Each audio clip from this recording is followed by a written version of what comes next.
Okay, so here, let me react to some of this video. I won't do the whole thing, but I just noticed it. And so I do know a lot about the history of the game, obviously the NBA, but I'm not necessarily like the biggest fan where like I watch everything, but I do know a lot about it. And so I've had some debates and interesting stuff in the past. So a lot of interesting takes. So let's actually react to this. And one thing about Kobe that's annoying is that some things are sort of framed as hate now, unfortunately, since his passing. And so, as tragic as that is, I hate to see like the standards sort of change. Because if you look on a lot of lists and stuff from the back in the day, like ESPN and even sports analysts, they would always have Kobe in like the bottom five of a top 10. And there's nothing wrong with that. That's fair, right? That's not an insult, right? Somehow you'll frame it that it's an insult for him to be like 7 or 8 or 10. Right, that's still a compliment that you're one of the best players ever, but somehow people have become overly sensitive with that. Unfortunately, I think that's since that happened. And so it doesn't have to be hate, but people sort of take it too far. And it's sort of part of the media hype also that we hear a lot of people talk about, oh, Michael, Kobe, and LeBron, like they're the three best players ever, but we skip over the centers, we skip Wilt, we skip Kareem, like in no way, Hakeem, right? In no way are they actually necessarily better than those three, but oh, they're just flashier or they're ball handlers, or we just kind of like them and the media loves them and markets them, right? So it's unfair to other players. So let's see what he actually says here. They'll kind of react to this and give my own responses and own takes to it. Top four in scoring, top four in playoff scoring. He took Seven Michael trips to the Jordan's finals. blueprint, and he still couldn't be as good as him. There is nothing more impactful than Kobe Bryant. We're talking about Batman. Or maybe I should look at it on like times two speed. But the thing is, it doesn't have to be framed as hating either. Like, see, that'd be the same thing. He wouldn't be in my top five, for example, if that's maybe the part of the discussion, right? He wouldn't be in my top five because you at least have, again, you have Kareem, certainly the longevity, as much longevity as even Kobe had, right? All-time leading scorer, 6 titles, way more MVPs. Obviously, Kobe only had the one MVP, although he deserved more, right? Like also a great defender. Like in what way, you'll have to ask this, like in what way is Kobe better than Kareem? In what way is he better than Wilt? In what way is he better than Jordan? In what way is he better than even LeBron now because of LeBron's own longevity? And what way is he better than, let's say, Hakeem Olajuwon? So that's like 5 right there that you would have to say are better. So then I would also have like Shaq above him and maybe a couple others. But basically, that's not an insult. It's just that those players deserve their due too. And like, let's use a criteria for each one, right? Like Jordan plays the same position, right? Kobe even modeled his game after him. Jordan's better in every way aside from 3-point shooting, and he didn't shoot a lot of threes, so it wasn't like a focus of his, right? He's more efficient from the field, better percentage, better everything, right? So he's just simply better, right? Even probably by Kobe's admission, despite his competitive nature. So Jordan plays the same position, and he's just simply better at everything, right? So that's one right there. LeBron, I wouldn't necessarily have said until, maybe. Well, I guess I did consider that though for a long time until maybe after he won his second title in Miami, it started to feel, and of course Kobe was still playing, it started to feel like he was better even at that point, like even career wise. But yeah, the thing with that is it's hard to even argue anything because the longevity now, right? LeBron has taken over the all-time leading scorer, so it's very, very hard to argue that. Right, like they're both great defenders, they're both great scorers, they both have great accolades, but it just feels like if I had to make the case for LeBron, it's like his longevity is even greater. Again, he's won one less title, but he has double the finals MVPs. Again, Kobe had Shaq win 3, so you could say obviously LeBron's a better all-around player, a couple more rebounds, a couple more assists. Then obviously Wilt is just a monster. We don't even have to discuss that. Like, he's just a god. Like that shouldn't even, ridiculous rebounding numbers, ridiculous scoring numbers, everything. And then Kareem was the all-time leading scorer, so again, even the longevity, he wins that. Better overall accolades. Also great defender, so it's hard to argue you're better than any of these people. Hakeem Olajuwon, great two-way player, maybe the best defender ever as well. And you have again the 2 Finals MVPs as well. It's hard to say he's really better than any of those people. Kobe was never Superman. Kobe's not even Batman. Kobe's Robin. What's up, guys? My name See, Kobe was Robin. I'll even defend that again. These are kind of maybe not super well-known stats. So Shaq in those 3 finals, when Kobe and Shaq were together, obviously on the Lakers, what did Shaq average? He averaged 38, 36, and 33 in those finals, points per game, right, which is insane. What did Kobe average? Oh, he averaged 16 in the first one, and then like 22, and then like 25. So the next 2 were fine, but the first one he averaged 16. Now, what would we say if LeBron averaged 16 like he did in 2011 against the Mavs? Oh, you'd say he choked and he sucks, like whatever. But with Kobe, we give him a pass. Like, oh, it was early in his career. He had come out of high school. He was so young. He was still developing, but he averaged 16 points a game, and they won the finals. But, clearly, I'm not even saying he got carried, but, like, I hate when people try to reverse it and try to make you feel bad for him. Like, you have the benefit of having Shaq get double teamed and Shaq being the best player, clearly. So you should be more appreciative of that. So again, we'd kill somebody like LeBron over that, like, 16 points per game in the finals. He averages that basically 17 against the Mavs. And Dwayne Wade, actually, this is a little known stat too. Dwayne Wade was actually the leading scorer in that series, despite Dirk being the MVP, finals MVP. And so basically, I used that stat when people were comparing Dirk to Dwayne Wade overall, like who's better for their career. Like to say the two finals that Wade appeared in, that Dirk appeared in, guess who led both of them in scoring? Both the one that Dirk won and the one that he lost, 2006 and 2011. Oh, Dwayne Wade won in 2006. He led the finals in scoring. Dwayne Wade lost in 2011, but he still led the finals in scoring, even over the finals MVP. So that should settle it right there. But no, the Kobe thing is like, again, Shaq's doubling him up, averaging 32 plus, and Kobe's averaging 16 in that first finals. It's like, that's fine. He's a young player. He's developing. There's nothing wrong with that.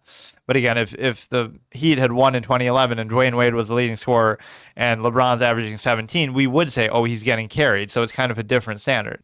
I guess the only difference is it was later in LeBron's career, but still. Jay Skapanak, I am sick and tired of the diminishing of Kobe Bryant's legacy, so I'm here once and for all to shut these 10 Kobe haters up. My first claim is that Kobe Bryant is on the NBA's Mount Rushmore.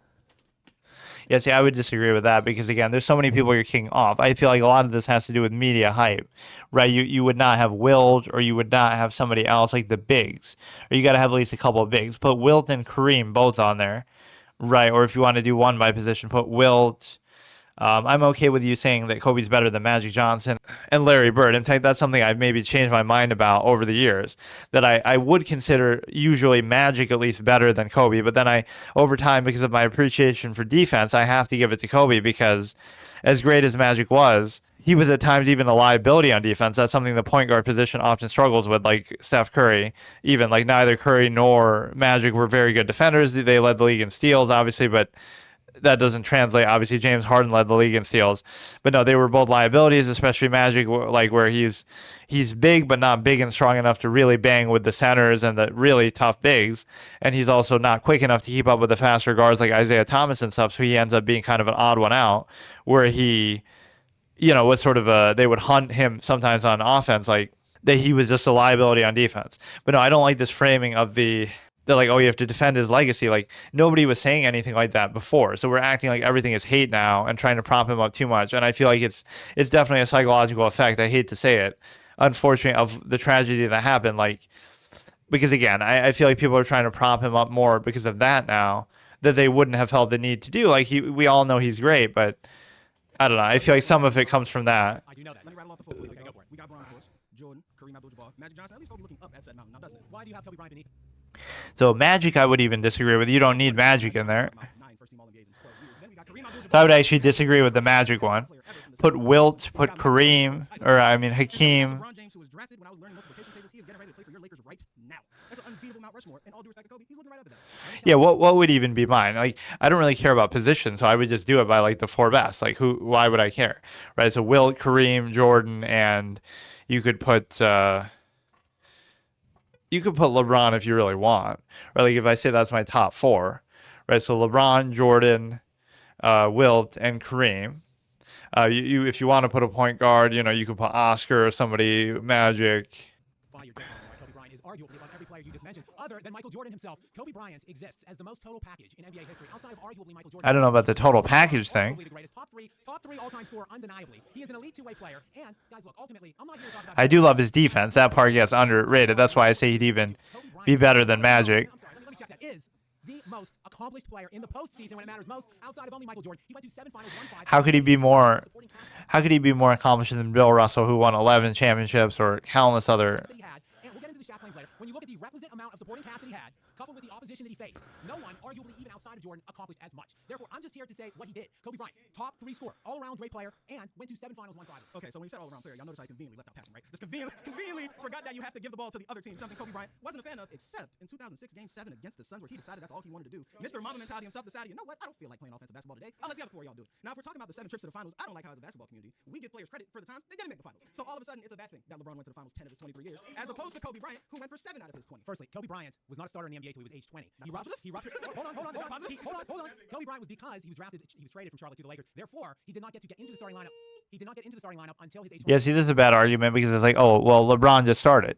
LeBron came out of high school and he just started. You could say it's for a worse team, whatever circumstance, but Kobe had the benefit of playing with Shaq, right? The best player in the league. He had the benefit of that. So I could even pose something like he could have been the Allen Iverson effect, like he's considered selfish and nobody wants to play with him and it doesn't work. He got that reputation later anyway, despite playing with Shaq and despite being a winner and winning 3 finals, right? They still looked at him as a little selfish before he won in 2009, 2010. So he was very fortunate to come in the league with Shaq, because if you didn't and you were on some bad team and you were just putting up numbers, then people might perceive you a different way and you might never win. The stars might not align to that extent. And so this is a bad argument that, like, again, you come out of high school and you're using that as an excuse that, oh, he didn't start for a few years, which is fine. But that would be in favor of LeBron to say, oh, he did start right away and he was great right away.